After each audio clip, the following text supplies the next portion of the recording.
Saya Asari Fahmi, Kepala Madrasah Aliyah Negeri Karo. Sebelumnya terima kasih Pak telah bersedia untuk saya wawancarai.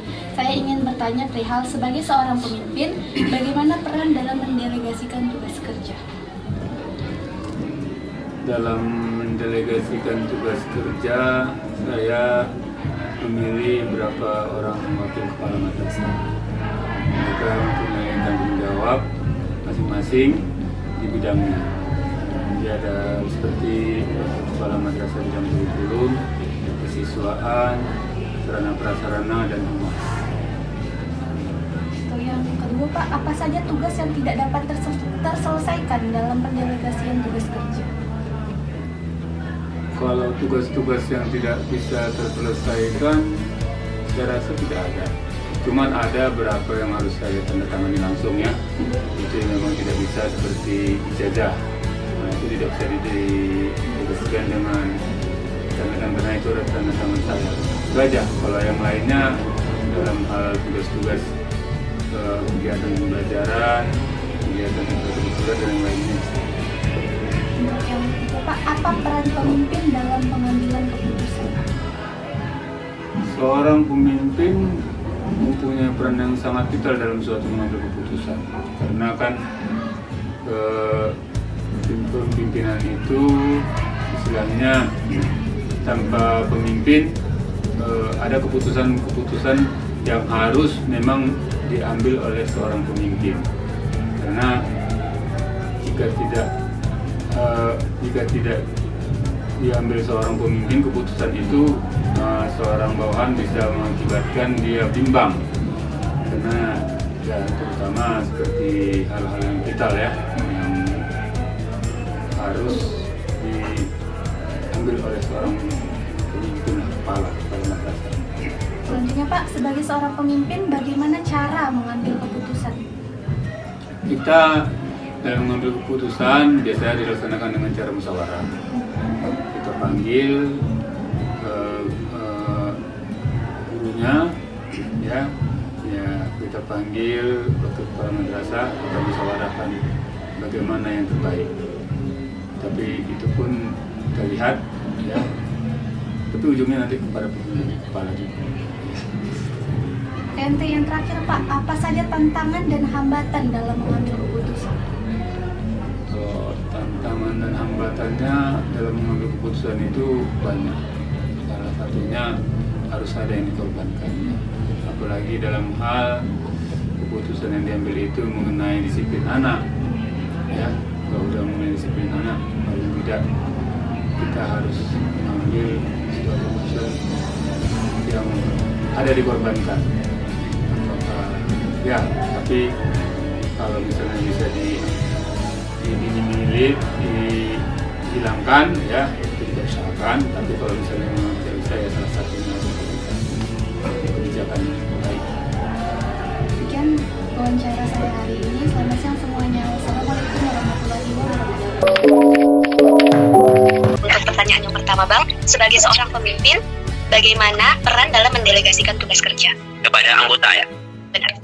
Ya, kalau ditanyakan bagaimana cara mendelegasikan atau memberikan wewenang atau amanah tugas kerja kepada rekan-rekan abang sendiri di organisasi yang saat ini abang pimpin, ya cara abang itu yang pertama tentunya abang akan mencari tahu terlebih dahulu.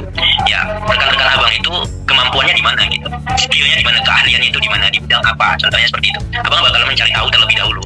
Dan saat ini abang sudah tahu rekan-rekan abang itu memiliki keahlian di bidangnya masing-masing sesuai dengan bidang atau divisi yang telah mereka masuki saat ini. Karena di SEMAP sendiri itu terbagi juga dari 3 bidang atau divisi. Nah, rekan-rekan abang itu sudah masuk semuanya ke 3 divisi atau bidang tersebut. Nah, dengan cara seperti itu, kalau abang sudah mengetahui kemampuan atau keahlian rekan-rekan abang gitu, jadi kalau ada kegiatan contohnya ataupun ada perlombaan yang akan kami adakan ya, ataupun itu dari fakultas lalu diturunkan kepada kami, ya abang sudah tahu ini amanah ini atau wewenang ini cocoknya untuk siapa, untuk si A atau untuk si B kan gitu. Jadi yang pertamanya caranya itu ya abang harus mengetahui rekan-rekan abang ini bagaimana sifatnya, bagaimana cara dia mengatasi masalah, dan di mana skill atau keahlian dia. Dengan begitu abang mudah memberikan tugas kepada mereka gitu. Terima kasih Bang. Untuk pertanyaan selanjutnya, saudara dari Cira. Oke, selanjutnya berikan abang pertanyaan juga. Nah, abang sebagai pemimpin nih, bagaimana tugas-tugas kerja atau poin apa yang tidak bisa abang legasikan? Iya, kalau ditanyakan perihal masalah tugas kerja atau hal apa yang tidak bisa abang delegasikan kepada rekan-rekan abang, ya selama abang memimpin organisasi ini belum ada tugas kerja atau poin-poin yang tidak bisa abang delegasikan kepada rekan-rekan abang. Ya karena apa? Setiap ada kegiatan, setiap ada tugas-tugas ya atau program-program yang akan kami laksanakan. Nah itu semuanya abang sudah rekan-rekan abang itu sudah memiliki keahliannya masing-masing. Dan setiap bidang atau divisi di organisasi yang saat ini abang pimpin, itu mereka juga sudah membuat program kerja masing-masing ya. Masing-masing divisi atau bidang itu sudah memiliki program kerja masing-masing. Nah otomatis gitu, kalau seandainya ada nih tugas kerja yang di luar kegiatan dari divisi yang telah ada di organisasi ini, yang otomatis abang juga sudah tahu nih, ini bakalan dikasih ke bidang apa, ini bakalan dikasih ke divisi apa cocoknya gitu. Nah jadi tidak ada nih sejauh ini tugas kerja atau poin-poin kerja yang tidak bisa abang delegasikan untuk rekan-rekan abang. Semua bisa abang delegasikan dan mereka bisa menjalankan itu sesuai dengan keahlian mereka seperti itu. Terima kasih atas jawabannya, Bang. Saya silakan sama saudari Iki untuk pertanyaan selanjutnya. Iki. Oh, maaf Bang, saudari Iki. Ya. Baik, pertanyaan yang ketiga, abang ini kan seorang pemimpin. Nah, apa sih peran pemimpin dalam mengambil keputusan tersebut? Peran seorang pemimpin dalam mengambil keputusan itu sangat penting ya. Kalau ditanya bagaimana perannya, perannya itu penting gitu. Ya, karena seorang pemimpin itu tugasnya ya memberikan keputusan, mengambil sebuah keputusan, ya mengawasi, mengevaluasi, memberikan motivasi, dan juga melihat bagaimana kinerja dari rekan-rekan, juga bagaimana keadaan situasi di fakultas yang saat ini abang pimpin gitu. Jadi seorang pemimpin itu ya tentu perannya itu sangat penting ketika membuat keputusan atau mengambil sebuah keputusan. Kalau ditanya perihal masalah bagaimana perannya sangat penting. Dan tentunya juga selama abang memimpin ini ya, abang setiap membuat keputusan atau mengambil keputusan itu tidak melalui sepihak atau bukan berdasarkan keinginan abang pribadi gitu. Walaupun abang pemimpin, abang tidak membuat keputusan itu berdasarkan keinginan abang sendiri, tapi abang melihat bagaimana situasi dan juga abang bakalan berdiskusi atau bermusyawarah dengan rekan-rekan abang seperti itu. Ya, sama-sama. Ya, saudari Iki. Pertanyaan selanjutnya nih Bang, sebagai seorang pemimpin, bagaimana cara Abang mengambil sebuah keputusan dalam sebuah masalah itu Bang? Ya, untuk mengambil sebuah keputusan ya, mungkin ini berhubungan juga ya dengan pertanyaan sebelumnya gitu, perihal masalah keputusan. Selain masalah itu, seorang pemimpin ini berperan penting ya dalam mengambil atau membuat keputusan.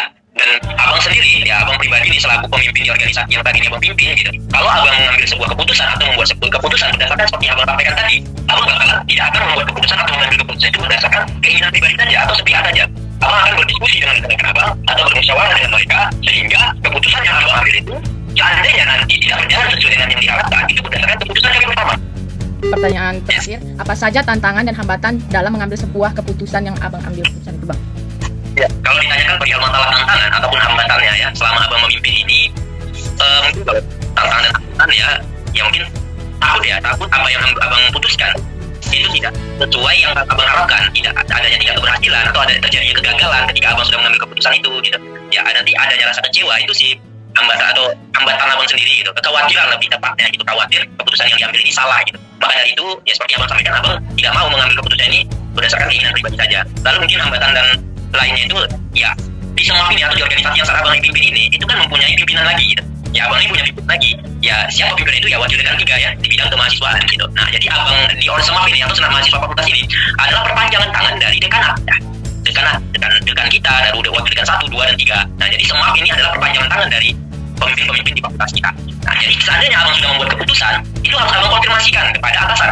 Misalnya ada abang membuat rekan-rekan abang mengkonfirmasikan kepada abang mengajukan sebuah program kegiatan contohnya. Nah abang selaku pimpinan setelah membuat keputusan itu juga harus mengkonfirmasikan kepada wakil dekan 3. Nah seandainya wakil dekan 3 tidak setuju nih, wakil dekan 3 kita tidak setuju, maka program itu tidak bisa dilaksanakan. Nah mungkin hambatan dan tantangannya ya itu ya tidak ada keputusan yang abang ambil yang sudah abang buat tapi tidak disetujui oleh pimpinan fakultas gitu. Nah itu mungkin yang dialami saat ini. Sebagai seorang pemimpin, bagaimana peran dalam mendelegasikan tugas kerja? Sebagai pemimpin, kita harus tepat dalam mengambil keputusan. Sebelum kita mendelegasikan kepada seseorang, kita harus membuat arahan dan petunjuk kepada yang kita delegasikan. Untuk pertanyaan selanjutnya, apa saja tugas yang tidak dapat terselesaikan dalam mendelegasikan tugas kerja? Sejauh keputusan itu menyangkut tugasnya, semua bisa didelegasikan. Hanya satu, yaitu yang mempunyai prinsip pribadi seorang pemimpin sendiri, misalnya tanda tangan. Sebagai seorang pemimpin, bagaimana peran dalam pengambilan keputusan? Peran pemimpin itu sangat dibutuhkan, apalagi sejatinya saya sebagai seorang kepala keluarga, apabila ada permasalahan, disitulah peran sebagai pemimpin dalam memutuskan suatu permasalahan. Selanjutnya, sebagai seorang pemimpin, bagaimana cara dalam pengambilan keputusan? Seorang pemimpin dalam mengambil keputusan harus dipertimbangkan dari beberapa saran dari keluarga masing-masing itu. Contohnya kalau ada saran, dari saran itulah yang sangat mendukung untuk memutuskan keputusan. Dan terakhir, sebagai seorang pemimpin, apa saja tantangan atau hambatan dalam pengambilan keputusan? Tantangan tentunya merupakan hal yang di luar dari kemampuan kita. Begitu juga hambatan yaitu di luar daripada yang kita miliki. Untuk mengambil keputusan, kita harus mempertimbangkan dari kedua hal tersebut. Kita lihat dari baik buruk dari kedua sisi tersebut.